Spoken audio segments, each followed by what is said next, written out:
Good evening, everyone. My name is Miki. I'm a senior majoring in economic business administration and minoring in math. Thank you for being here tonight. Thank you for being here tonight. Special thanks to the Burhans, Dr. White, my mentor, Cassie Bryce, Carissa, who worked with me this summer, and everyone here in the audience. So I thought to start off this presentation with a little bit of culture immerse. So here we go.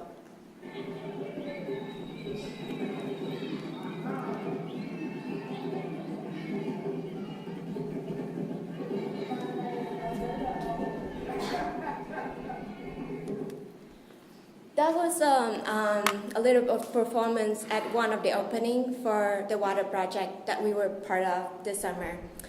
I thought about the theme of this presentation for a while, and I decided to call it the checklist because when I was in Zambia, at the beginning of each week, I would open my note, write a checklist of things I want to accomplish for that week. And in retrospect, I think I followed it a little bit too religiously. As you're following my presentation, please keep in mind that one question: is an economic development project simply a checklist or not? About a year ago, Carissa and I started to work with AMIT Community Development Association in Zambia, Lusaka. It's right here. And through a lot of emails back and forth, we decided to work on a water project for the Mahobo community located at the rural outskirts of Lusaka. And through interviews, they said that they really need a sustainable source of water for personal use as well as farming, because they just got the land back at the beginning of this year.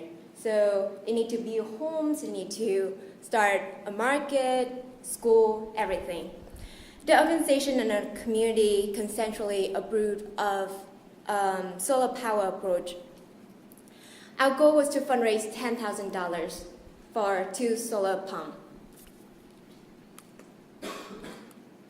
This is the picture of the women waiting in line to fetch water in Mahobo. As you can see, there was a long line, and sometimes they just did the laundry there. Next slide. The drilling scene. So I expected that to happen within 3 weeks after I arrived. Reality? No. 1 month and a half. So awesome. What went wrong then? First, we didn't fundraise $10,000. We could only be able to fundraise $6,000. Everything changed. From doing 2 solar power water pumps, it had to be manual now. And then it delayed everything. The timeline, the schedule, weekly goals, they're all gone. But at least we could still do something for the community. We could still do manual water pumps to increase water supply. So mentally, check. Second, everything sells really smoothly until we came across some financial miscommunication with our supervisor. And no matter how much we tried to settle the argument, it took turn for the worse. And it ended up we worked more closely and directly with the community than through the organization. It wasn't fun, but you still have the community that you're working with. So mentally, check. During my last 3 weeks there, we finally had our plan down. We did the business shake, pay our money, and within that week, we finally had the drilling. Not particularly. So we pray for an eventful rest of the week. When the company drilled the first borehole, the soil formation turned out to be really loose. So we have to pay more money for extra casing. Well, we still have water. Good. When they drilled the second borehole, as soon as the water streamed out, Carissa and I hugged each other. And I literally just told myself, no dry borehole, check. No loose soil formation, check. What else could go wrong, right? No. The next day, we got a call very early in the morning notifying us that, well, I think the structure just collapsed. What do you mean by collapsed? There was a whole boulder caved in and crashing the whole structure. So that was the end of it. How do I feel? I was drained, sad, discouraged, you named it. I learned a tough lesson. Economic development work is not easy. And not pretty with rainbow and sunshine and following your heart and doing what you love, which is not simply enough. One time when we were walking to the drilling company to talk with them, Carissa and I joke about it. We were like, when you work in Africa, you don't just have plan A, B, and C. You plan into Z, and then the next day, things still gonna change, and you have to deal with it. Cynical as it may sound, I learned a lot. I learned the value of being patient and flexible when the unexpected came. Good thing I have the academic components to it. My experience provided me an amazing opportunity to connect academic coursework with practice. It was able to direct me to step back away from my little project to think bigger, to take a look at the systematic problems and evaluate all these existing solutions. Do they work or they don't? For the past year, I've been researching on different aspects of economic development work, human capital, sustainable agriculture, government policies, and entrepreneurial motivation. First, to start off, learning that investment in human capital yield a high return over a long period of time.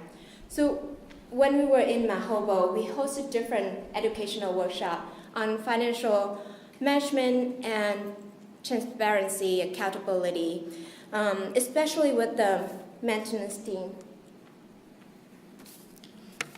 That was Carissa. The workshop aimed to help the team operate with accountability and transparency. We also focused on empowerment. So we built whatever strategy we had based on the assistant strategy. When I first proposed the idea of doing research in Lusaka, Zambia, I actually told Dr. White that I wanted to focus on sustainable agriculture. Little did I know that the community that I work with were too poor to even be considered small-scale farmers. Fortunately, I got the chance to work with two nearby organizations that did a lot of work with sustainable agriculture for small-scale farmers. Here's the picture. So sustainable agriculture approaches such as crop diversification, drip irrigation, as you can see right here, and intercropping really cushion farmers from weather shock and financial stresses. The more I read about sustainable agriculture, the more fascinated I got about this subject, and I started to wonder why they don't do it. Well, certain sustainable agriculture technique may take a long time for them to see the effect of it on the soil, on the water, on the plants.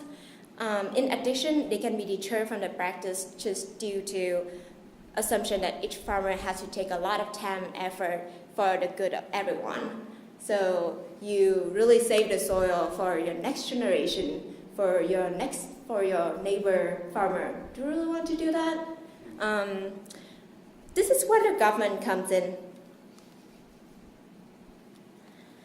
First, government agencies can provide a lot of extension services so that they have a better idea of what sustainable agriculture is and how the transformation from traditional method to sustainable agriculture is going to look like. Second, public investment in farm infrastructure is really important. Let's say if they don't have water in the area, and government can build some sort of water well or water irrigation. The challenges then is to find incentive for farmer to take care of this infrastructure. Driven by self-interest, each farmer is more likely to seek a way to maximize his gain when given free access to resources without responsibility. So let's say with my project, we give them this water pump and we don't charge them anything. It will end up being overused and the water may be wasted. So Carissa and I acknowledge this phenomenon to pilot our project along the way. So we charge a small fee for the community to use it. And then the profit from the water pump will be reinvested to any community development project identified by the community. At the end of it, I slowly let my checklist slip away. The checklist was only a tool. If I strictly followed the list, I think I would have easily lost the whole picture and less inclined to adapt to the new situation that I was in. Even though there were many obstacles and many ways that you could go about it, I think at the end of the day, the reason that I was there was to increase the water supply for the Mahopo community so that young girls don't have to wait there for the whole day. Mom can spend more time with the children, her children. Men will have water for their farms, and maybe it will help them to build their new homes. Thank you so much.